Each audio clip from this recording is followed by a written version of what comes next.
Assalamu alaikum wa rahmatullahi wa barakatuh. Okay, I have a very difficult task. Alhamdulillah wa salatu wassalam ala rasulillahi wa ala alihi wa sahbihi wa man walah. I have a difficult task because I have a flight to catch and we're kind of behind schedule, so I'm going to try to keep my speech limited to 11 minutes or less, and I actually mean that. I have a flight to catch. I have small children. Okay, all right. So, what I wanted to share with you is fairly straightforward, and it actually, it's shorter times actually force a speaker to be more precise in what they want to say anyway, so I'm grateful for that. What I essentially wanted to share with you is the idea of change, something about the idea of changing ourselves, changing the condition of the ummah. It's very easy to complain about change. It's very easy to complain about the lack thereof. People love, we talk about some of our elders, and they've done so many great things for us, but at the same time, one of the hobbies they have is sit around and talk about how corrupt governments are, and what's going on in Pakistan. Do you know what's going on in Pakistan? Oh, it's really bad. And then says, oh, you think that's bad? Let me tell you what's going on in Egypt. That's even worse. Oh, you got nothing on us. We got something bad going down in India. And everybody's bragging about how bad things are. It's like an entertainment session for them, over chai. They're going to talk about all the problems of the world, and nothing will change. And then you go back and do the same thing again. And you know what? They're not the only ones. Youth do it. You know what? Our masjid, nobody understands us. Nobody listens to us. We can't do any programs there. Our imam doesn't understand. Our board doesn't understand. Our scholars don't understand. Everybody's complaining constantly. We're all just complaining. We've become really, really good at it. And our pastime has become just to complain. There are entire khutbahs dedicated to what all the problems are and how bad things are. And we just get stuck in this rut of constantly looking at the world around us as a gloomy place. I used to think like that only because I lived in New York, and it's normal for people in New York to be depressed. But as I started traveling, I started seeing so many amazing things happening across the country, and so many creative efforts, and so much new stuff coming from Muslims, like I just never expected, that it just makes me hopeful. Altogether, it just makes me hopeful. And it makes me personally say change is coming. You know one of the most common things I've heard at the end of a khutbah, at the end of a talk from people? Brother, we try so much to remind people and give talks and khutbahs. That's all well and good. Nothing is changing. Nothing ever changes. You know how many times I've heard that? Like, why are you so depressed? Don't be depressed. First of all, change is not in our hands. Change is not in our hands. It's in Allah's hands. إِنَّ اللَّهَ لَا يُغَيِّرُ مَا بِقَوْمٍ حَتَّى يُغَيِّرُوا مَا بِأَنفُسِهِمْ. In that ayah, even the famous ayah, no doubt it is Allah, He does not change the condition of whatever is afflicting a nation until they change what is within them, what is afflicting them on the inside, what's affecting them inside of themselves. Even in that ayah, Allah attributed change itself to Himself. Allah didn't say people will change things, Allah said He will change things for them. They just have to make a change inside of themselves. So that's really what I want to focus on. How is it that we can bring a change inside of ourselves? The real battle all of us has is against our own self. Your worst enemy is like your best friend, it's yourself. No one else. No one knows you better than yourself.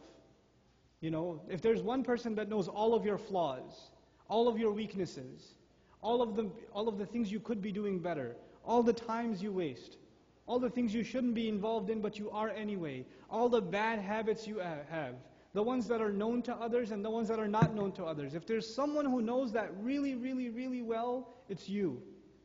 It's you. And you have to learn, and I have to learn to be hard on myself. It's very easy for someone in my position to get used to people saying, brother, great speech, thank you so much, alhamdulillah. And then shaitan comes from behind and says, hey, pat yourself on the back. And you say, yeah, that was a great speech, wasn't it? That's right. And that might happen to you. You're at an MSA, you're at a masjid, you're helping out, people appreciate what you're doing, then you say, yeah, I'm pretty good over here. I'm doing all right. Everybody appreciates what I'm doing. We have to learn to constantly be hard on our own selves, to constantly look in the mirror. Psychologically speaking, people present a picture of themselves to the outside world. People, especially it's problematic for public speakers because, most of the time, most of you see me and people like me on a stage. We're giving a talk about Islam, but I don't always do that. I switch it off when I'm off of here. I play with my kids. I don't give them khutbah. You see what I'm saying? But then people see you, because they've always seen you in a certain light, they see that's all this person is going to be. Right?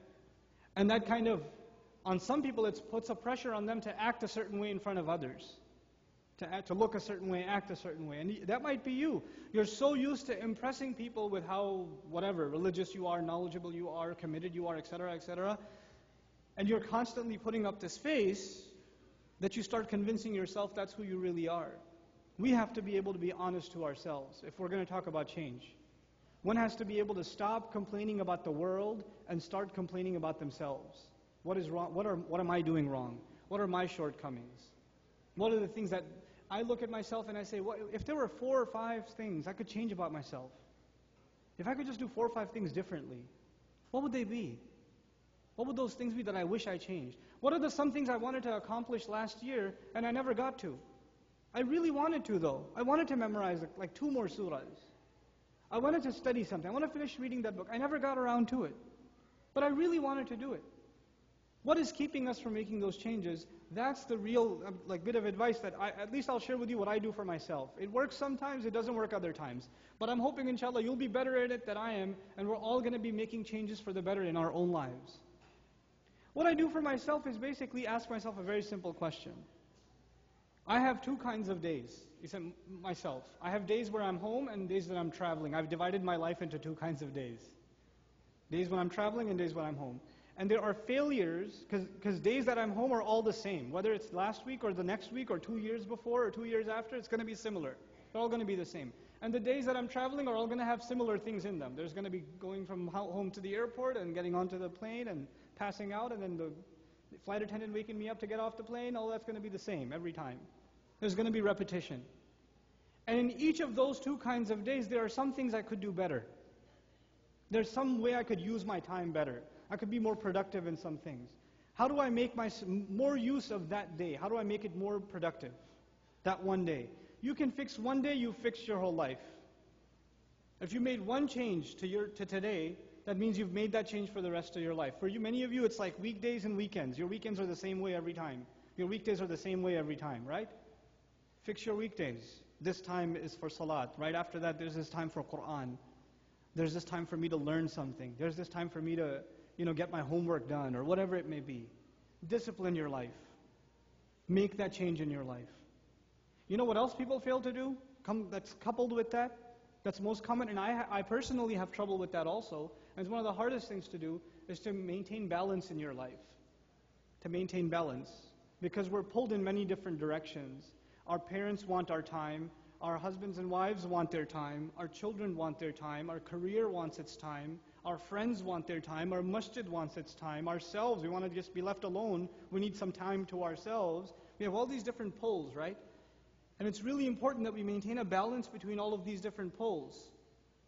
And a lot of times, we fail to do it. And when we do, we end up wronging one thing or another. This is the biggest change you can bring in your life to create balance. There are people who give their wife a lot of time and their parents no time at all. There are people who give their parents a lot of time and they spend no time with their wife. There are people who are so bent upon fixing their career, they are almost not even existent in the lives of their children.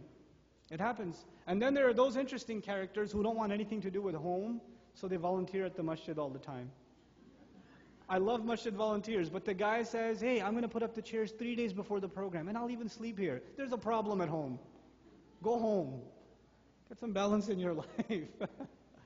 Right? We need to we have to really assess honestly in our lives, what changes do we have to make? And really changes to me is what you give time to. I mean, the real asset all of us have is time. That's really all we have. And if we're utilizing it properly, our lives have moved towards the better. And if we're not, our lives are moving towards the worse. That's essentially what it boils down to. We have to become people that we make productive use of their time. That don't become people that waste time. Even if you want to play sports or relax or whatever, there should be a time for that. It should be specified. It should be something disciplined. Allah tells us the sun and the moon, they follow an order. All of the acts of worship that we do in Islam somehow fall upon the sun and the moon. The prayers dependent on the positions of the sun.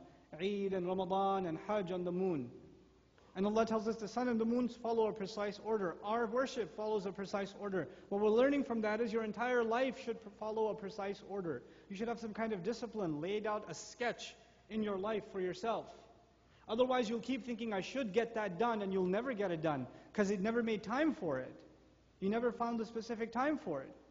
And for each of you, this is going to be a very personal affair. You're going to have to look at your own life and see, where can I make this change? You know, our students, I have 1 minute left, I'll tell you what I told my students. Our students, they come from all over the United States, and they come, you know, to our 10-month program, and it's very different, you know. It's not like being at home. It's very different. So I have to orient them, and part of their orientation is, look, the way you wake up and the way you go to sleep is different now. It's not like when you were home. You really have to be careful when you wake up, when you're going to go to masjid for Fajr, what are you going to do after that, when you're going to eat, when you're going to get to class, when you're going to do your homework, when you're going to hang out with your friends to keep your sanity, when you're going to go to sleep. You're going to have to discipline yourself if you're going to get through this successfully. And if they can create that kind of discipline in their life in these 10 months, wallahi, it will benefit them for the rest of their lives. They'll be the better for it, if they can have that kind of discipline. We're just the people, once we start playing a video game, we lose all track of time. Once you start texting someone and start drooling, you just forget the sun goes up and down, it doesn't matter to you. But once you hit the PS3 or Xbox controller and you start sniping people off the rooftops, right? That's it. Regimes could change. The world could change. The stock market could crash. You wouldn't know, you're in your room going, that's who you are. We have to show respect to time. That's the real change we bring in our lives. Stop complaining about stuff.